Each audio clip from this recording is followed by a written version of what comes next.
श्री श्री राधा रमणु जयति भजनिताई गौर राधे श्याम। जप हरे कृष्ण हरे राम। चरित सुधा श्री श्रीमद राधा रमण चरण दासदेव बाबा जी महाशय। बड़े बाबा का जीवन चरित्र।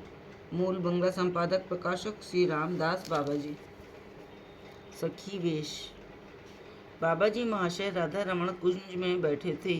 गोविंद दादा, नवदीप दादा, प्यारी बाबू, जय गोपाल, किशोरी गोपाल, अद्वैत दास, राधा विनोद, कुंज बाबू, गोपाल बाबू इत्यादि 10-15 लोग उनके चारों ओर बैठे नाना रूप उपासना तत्व श्रवण कर रहे थे।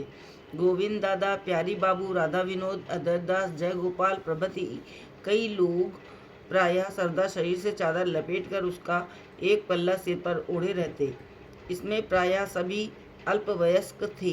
यद्यपि गोविंद दादा और प्यारी बाबू की उम्र कुछ अधिक थी, फिर भी उन सब में वे ठीक बालकवत थी और उनका व्यवहार भी उसी प्रकार का था।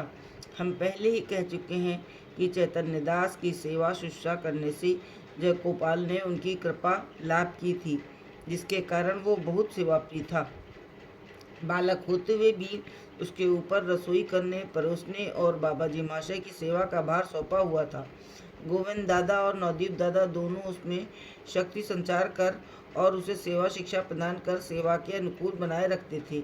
यहाँ तक कि नवदीप दादा स्वयं सेवा ग्रहण कर उसे बतलाते थे कि किस प्रकार उनके जीवन धन बाबा जी महाशय की सेवा करनी चाहिए, किस समय उन्हें किस प्रकार की सेवा की आवश्यकता होती है और कौन सा भाव उन्हें प्रिय है।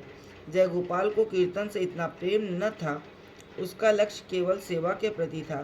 उसके मन का भाव था कि वो सदा आश्रम में रहकर उनकी सेवा करे।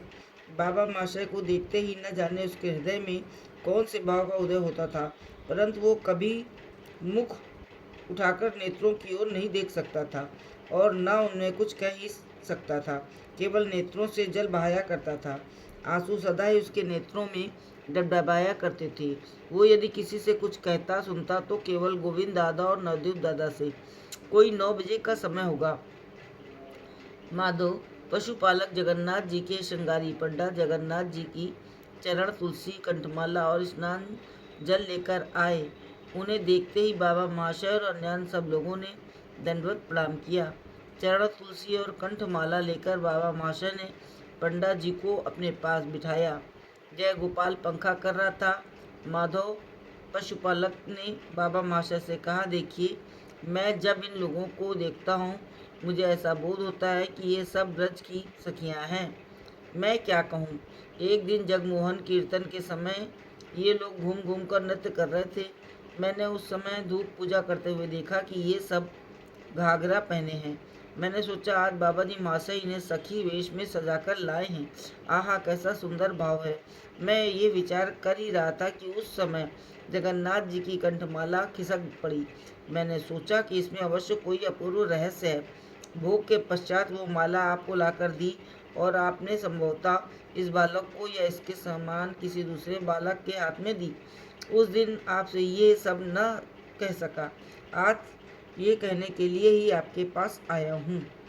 तब बाबा जी महाशय बोले, आप लोग जगन्नाथ जी की अंतरंग सखी हैं। आपकी कृपा से असंभव भी संभव हो सकता है।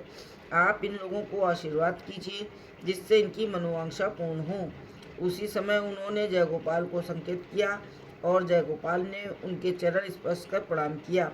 आशीर्वाद देते हुए माधव पशुपालक ने कहा, जगन्नाथ जी तुम्हारी मनोकामना पूर्ण करें।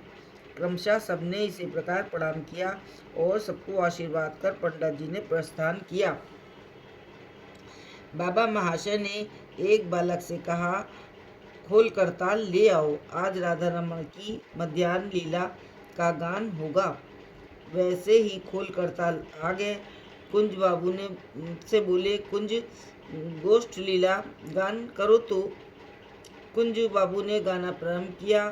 श्री राधा रमण को भी उसी समय गोष्ठ वेश धारण कराया गया। गोष्ठ गमन कीर्तन होते समय जैसे ही श्रीमती तुंगमणि मंदिर पर खड़ी हैं, इस भाव के पद का कीर्तन होने लगा। वैसे ही जय गोपाल श्रीमती राधिका को एक चौकी के ऊपर बिठाकर सबका भावोद्दीपन करने लगा। कीर्तन में जिस जिस भाव का वर्णन होता था वो उसी प्रकार के वेशभूषा से ठाकुर जी को सुसज्जित करता था। ऐसा प्रतीत होता था कि लीला प्रकट रूप से हो रही है और सहचर सहचरीगण कीर्तन नर्तन कर रहे हैं। क्रमशः राधा कुंड में मिलन हुआ। राधा रानी बाईं ओर बैठी, जय गोपाल और अद्वैत दास दोनों ओर खड़े होकर पंखा करने लगे। राधा, विनोद, किशोरी, गोपाल और 4-5 लोग नृत्य कर रहे थे। बाबा जी महाशय राधा कुंड का वर्णन और उसके महात्मा का कीर्तन करने लगे। आनंद की सीमा न रही। सब आत्माहारा हो उन्मत्त भाव से नृत्य कीर्तन कर रहे थे।